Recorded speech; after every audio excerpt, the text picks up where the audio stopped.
Greetings and konnichiwa, and welcome to the Onyx Tavern. I'm your host, Rick the Barkeep, bringing you podcast 123 here at the Tavern, presented by Hirotaku.com.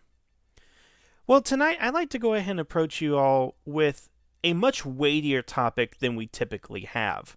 You see, one of the original mandates I had for the Onyx Tavern was that we were going to go ahead and talk about topics that typically are not discussed within the Power Rangers fandom at large, typically, say, message boards, or things that are just completely ignored on YouTube. Just as a sidebar, I really have an issue with YouTube where you typically type in Power Rangers and it's either all Power Ranger openings together or all Power Ranger morphs and blah, blah, blah, and stuff like that. So I always felt there was a lack of intelligent and reasonable conversations on Power Rangers, at least on YouTube. But back to the main topic and all that, this is one of those topics that I do feel is, again, not really talked about. I think it's very important to go ahead and talk about, and the way that it's utilized in both Super Sentai and Power Rangers is almost radically different, and I really want to go ahead and compare and contrast those two styles while at the same time talking about the topic altogether. And what is that topic? Well, if you did not read the title of this video, and I don't know why you're not, that is the idea of civilian casualties, or in some cases civilian deaths, within both Super Sentai and Power Rangers. Because again, both series have different ways of approaching it, and at least in one series they kind of evolved in their way of thinking for it. So actually, let's go ahead and talk about the Power Rangers aspect of this first, which the thing I find odd when talking about civilian casualties in Power Rangers, the first thing that comes to mind is it's actually a criticism of the series that nobody gets hurt, and the show goes out of its way to basically tell you that. Think back to the first couple of seasons of Mighty Morphin. What's something that Alpha and Zordon would typically go ahead and say to the Rangers? The monsters attacking the abandoned warehouse district. The monsters attacking abandoned buildings. And I think it was in a Disney-era series, I can't recall which one, where there's a monster who is crushing a bunch of buildings, and he outright yells, "I hate abandoned buildings," and then smashes one to rubble. So the series, again, goes out of its way to say, hey, nobody's getting hurt. We put it in the dialogue right there. And I guess this is a result of standards and practices and the fact that it's, a children's show, or, it's marketed towards children anyway. And that has to be acknowledged, that nobody can go ahead and get hurt. I know listening to Bruce Timm when he does his commentary for any of his DCAU shows, they have what's called a stay alive grunt. So basically somebody would get shot, they would get hit, or otherwise hurt, but when you would see them in their last shot, they would always have this kind of grunt or groan, which indicates, oh, they're still alive, they're not dead. In the episode where Task Force X goes up to the Watchtower in Justice League Unlimited, Plastique, her last scene is you see her hand kind of smoldering and charred, but she's like groaning, she's still alive. And it was pointed out in the commentary for that, I don't know who said it, but it's like, that's a stay alive groan. So, Plastique is not dead, even though she was in the middle of an explosion and really should not be. And the same logic apparently applies to Power Rangers, in that when a building is being destroyed, we have to acknowledge that it's an abandoned building. Otherwise, people would, be afraid that people in the buildings were dying, which I always kind of assumed was, I guess, what was happening and all that. Watch any type of superhero anything where a major city gets destroyed. Okay, for example, the Avengers. You watch that movie, you don't see anybody physically die. None of the civilians, you see them physically die, but you see so much damage and destruction that you kind of assume, well, somebody had to have get hurt, somebody had to have died at some particular point. And of course, the subsequent movies do make reference to that. Thor: The Dark World, Winter Soldier. I think there's even a reference to that in Daredevil on Netflix. That people did get hurt. It wasn't referenced within the actual film in the event that was taking place, but it was assumed, hey, stuff was happening, and the following films and TV shows do follow up on the consequences of what has happened from that particular film. In Power Rangers, we don't have that. There are no consequences to what's happening. And consider this. When Tommy became the evil Green Ranger, he did Rita's bidding, controlled the Dragon Zord, destroyed abandoned part of Angel Grove, and fought the Rangers. Now, when Tommy became good, his struggles throughout the series up until I'm going to say Turbo, this because they kind of dropped this around Turbo and all that, but pretty much everything from Tommy's breaking of the spell up to the end of Zeo, or even into the Turbo film, was that he was struggling with the fact that he was once evil, did all these horrible things, and he feels responsible for doing that. Well, think about it for a second. What did Tommy actually do that was so horrible?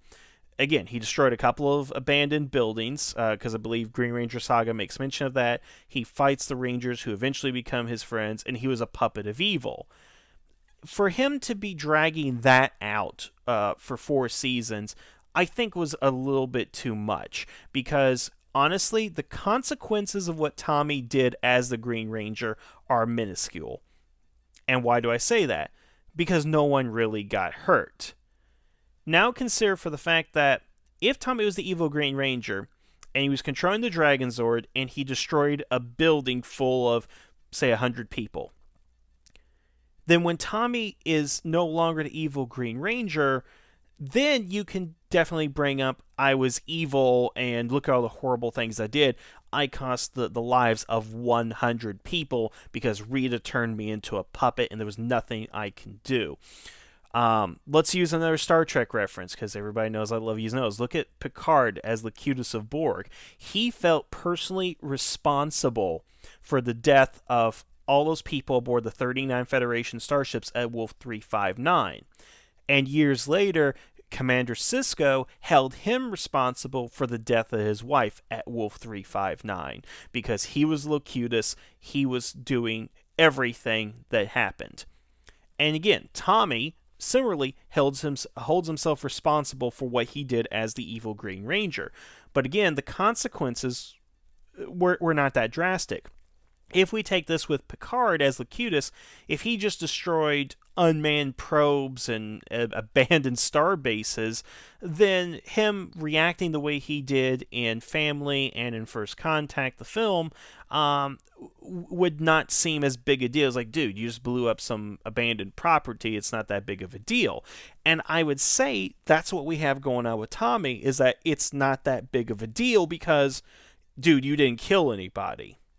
So the whole thing with Tommy, fighting his past as the evil Green Ranger, because that comes up all the time. It happens in the next season where the Green Ranger fights the White Ranger, when he goes for the Zeo Crystal and is faced with images of being the evil Green Ranger.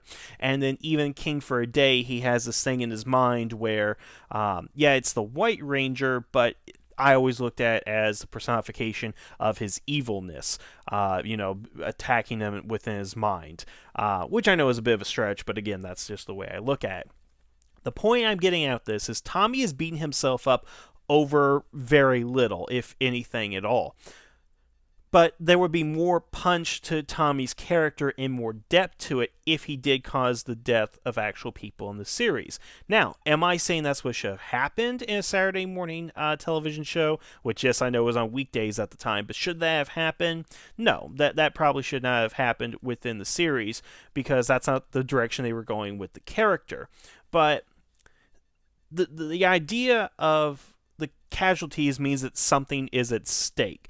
That it's more than just the buildings, it's more than just fighting Rita. And that's always something that I had kind of problem with Power Rangers, at least in the beginning, is that the scope is so small. It's the Rangers versus Rita, and there's nobody in between. You look at the X-Men, it's Xavier's School of Gifted Mutants versus the Brotherhood, and normal people are caught within the crossfire. You got the Autobots, and you got the Decepticons, and humans are caught in the crossfire. It's the fact that the people are in the crossfire and that the good guys have to protect them is what ultimately matters. And granted, when we get to later seasons, I think it's expanded upon a little bit more where they have to go ahead and protect civilians from the villains. And again, that's present within the first season, but in later seasons, we do see people getting hurt. Take, for example, what happened on Terra Venture and Journey's End. People are getting hurt, they're getting attacked, and the Rangers have to go ahead and protect them. Their goal is not to defeat Scorpina, or excuse me, their goal is not to defeat Trakina, who has a scorpion motif too. But it's not to defeat Trakina; it's to protect the civilians from Trakina and her deviant blended. That whole cool thing right there. But protecting the civilians is the key, because you got a colony of thousands, maybe millions of people that you have to go ahead and take care of. So at least in Lost Galaxy, in that particular arc, the season finale, protecting the civilians and civilian casualties does matter.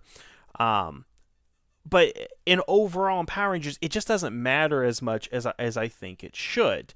And again, that is a criticism of the series, and I have to agree with it, because what was it in the SPD Dino Thunder crossover that Kat says they're attacking a quarry?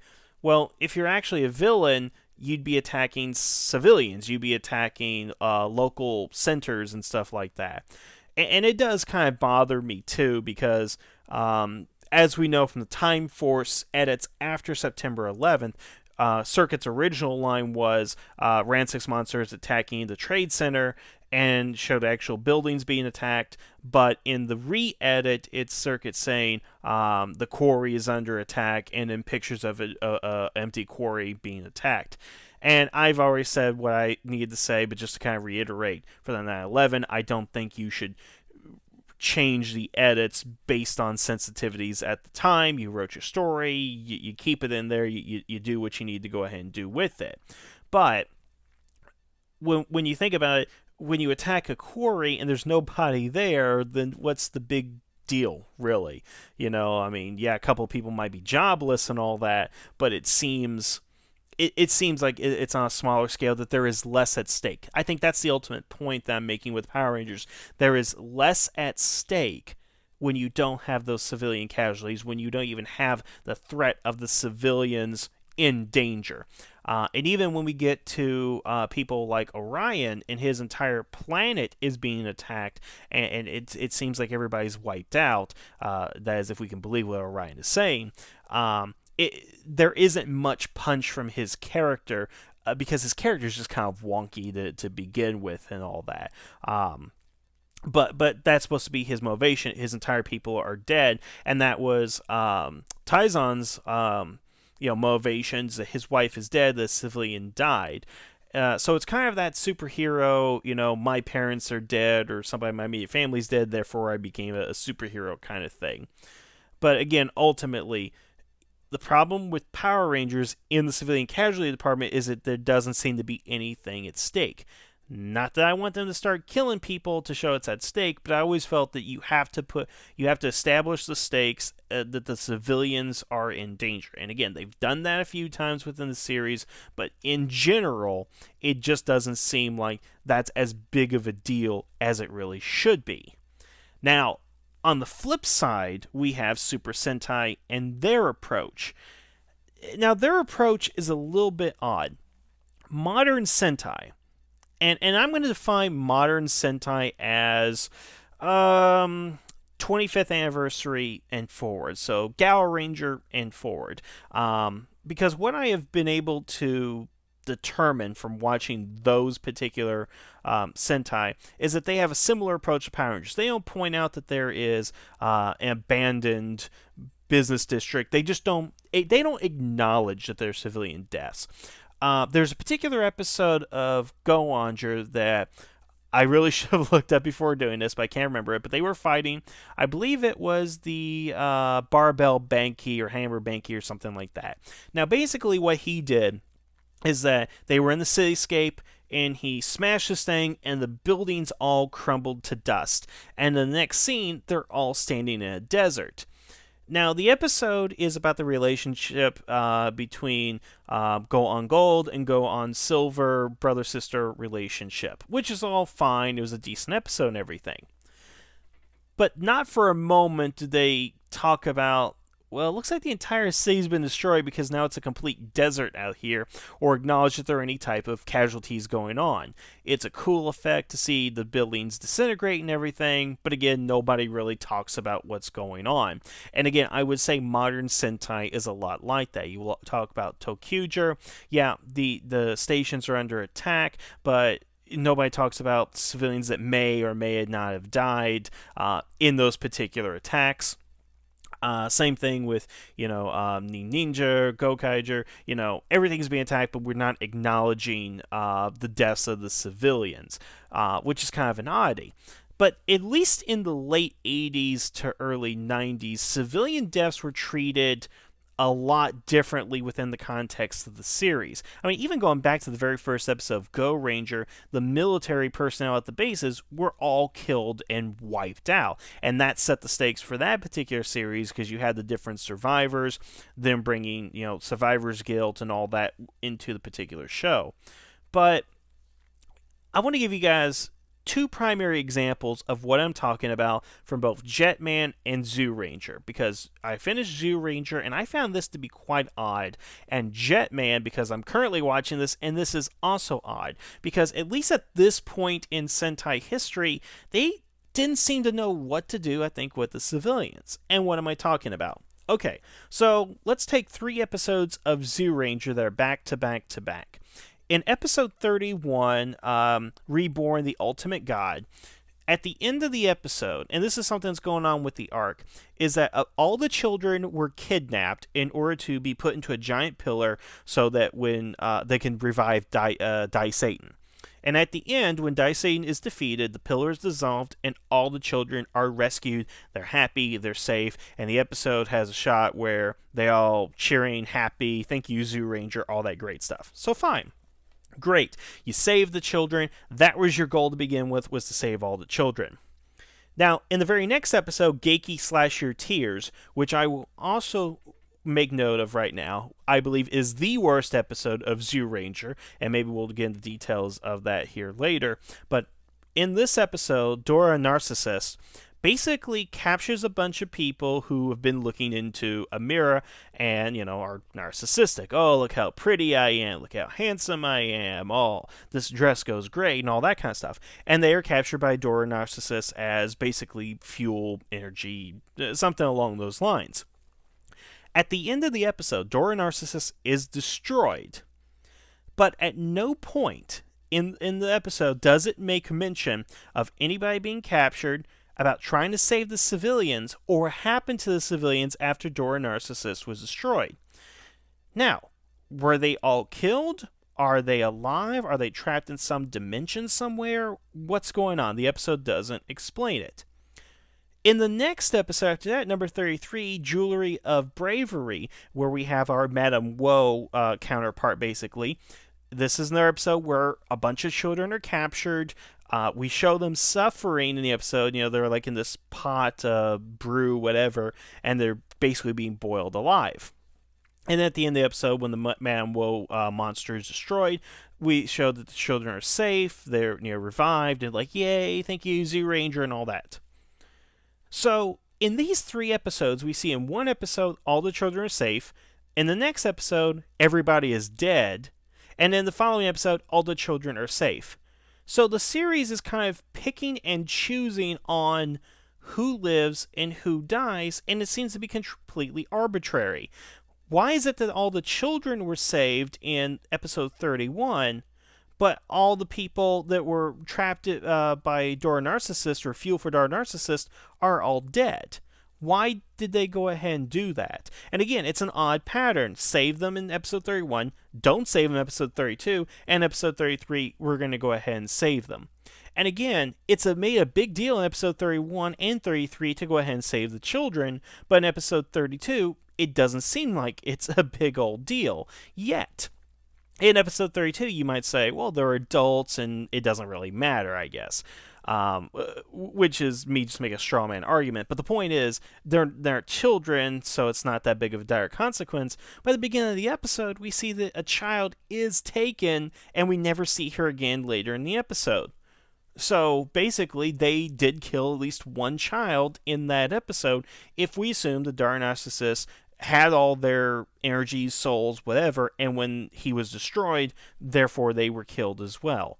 Very odd mixture there when you look at those 3 episodes back to back to back, which I did, and I'm just like, something's messed up here.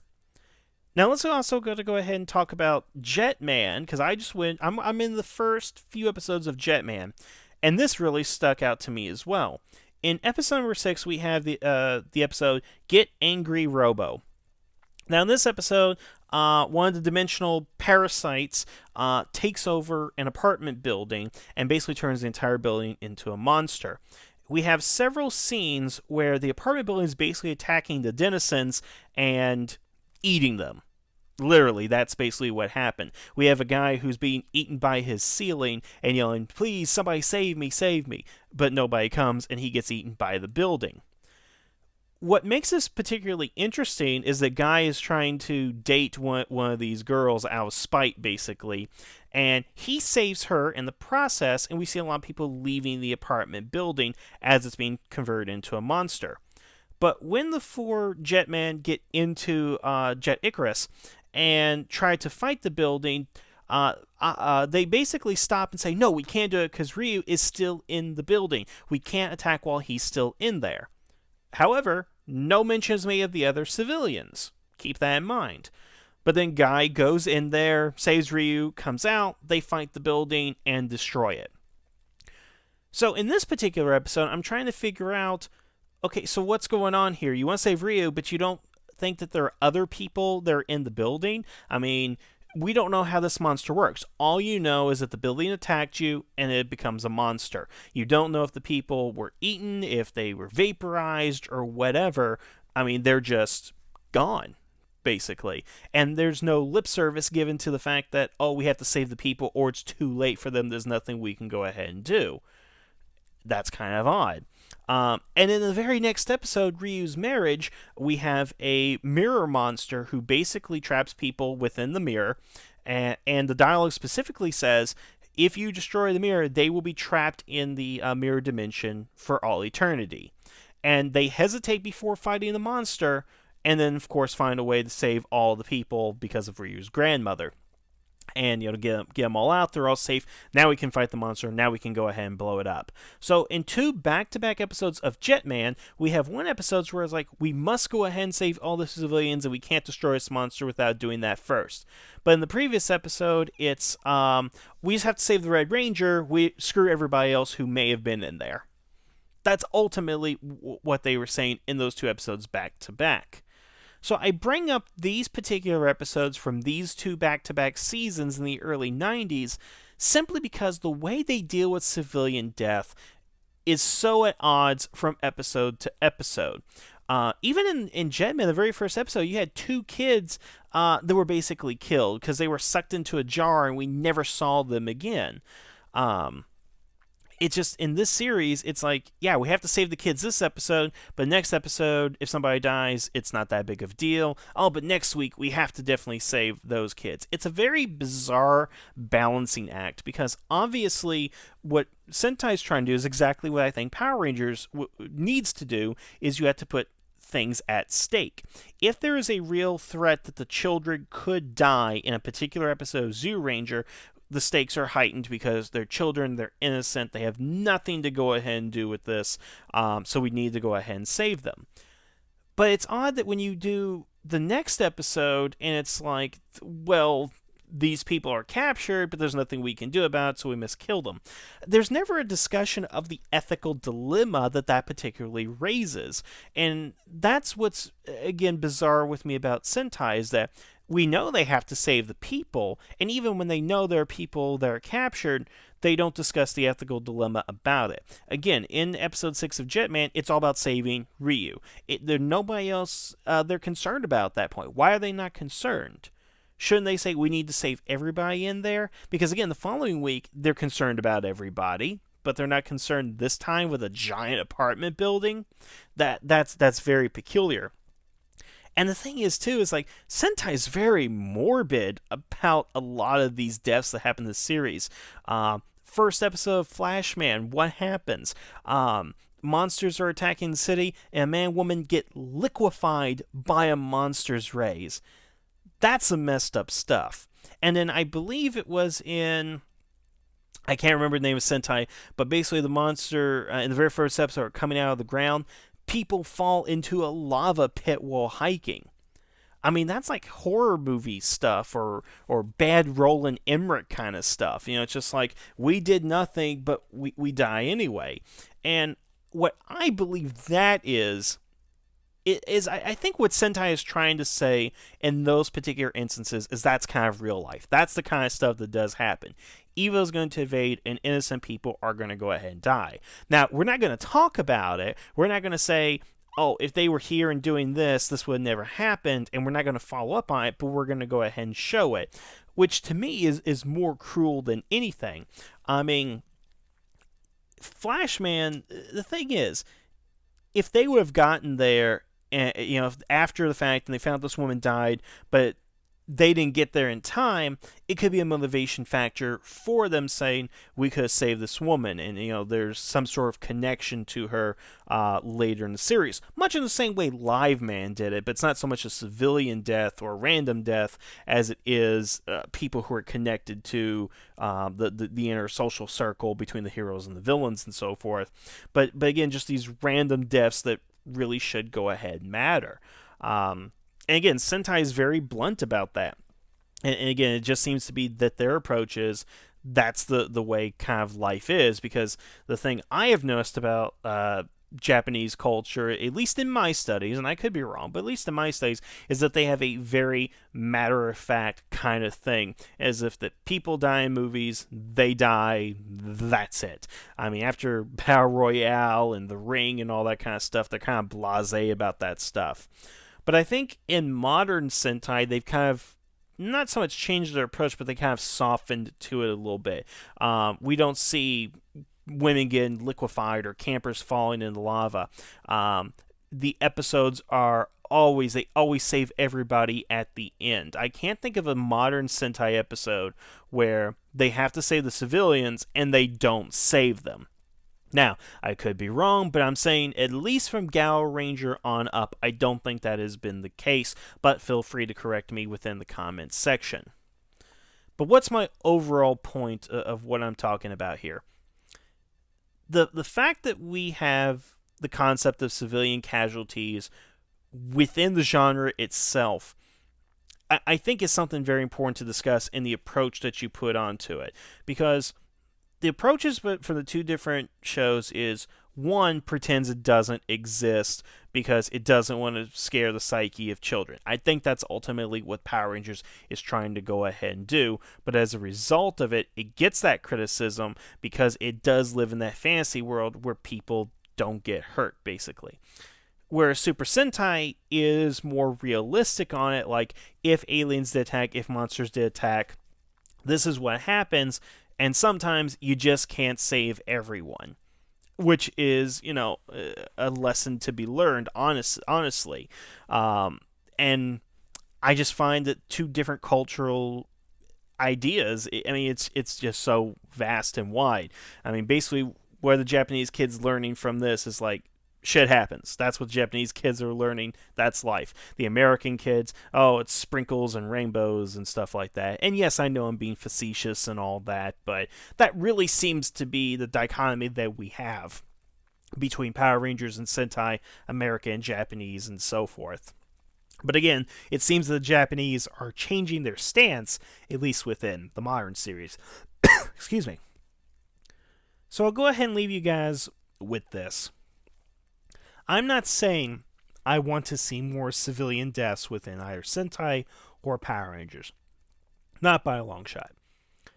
But what I want to see is that these lives matter and that the villain's ultimate goal in the series should be basically, hey, these people are going to go ahead and die if we don't stop this. And that should be the motivating factor. And that, again, it's happened in both series, but you need to raise the stakes. You just can't have abandoned buildings district or unseen people and never talk about it. You need to have the civilians in there as a risk to our heroes, and then you have to, I think, talk about the finer points of what you need to do. If you want to do an episode where you have that sinister choice, save the girl or save the people in the trolley, you need to go ahead and do that, because you got to show the quality of our hero. Save Dr. Chase Meridian or save Robin. We need to have that kind of stuff within both Power Rangers and Sentai, because it does give weight to the characters. It shows us their character, and it shows us that there is more at stake than plummeting property values. And I think that's where I'm going to go ahead and leave it for tonight, because my voice is giving out, and I think I should go ahead and stop. But I want to know what you guys think. What do you think of the approaches that both Sentai and Power Rangers do? Do you think civilian casualties are something that really should be within the series, something that's discussed, or should it really just kind of be glossed over and let's just get to giant robots fighting each other? Alright, so please leave your comments down below. I'd like to know what you guys think. Otherwise, I want to thank you all for listening to me tonight. Have a good evening, and the tavern is now closed.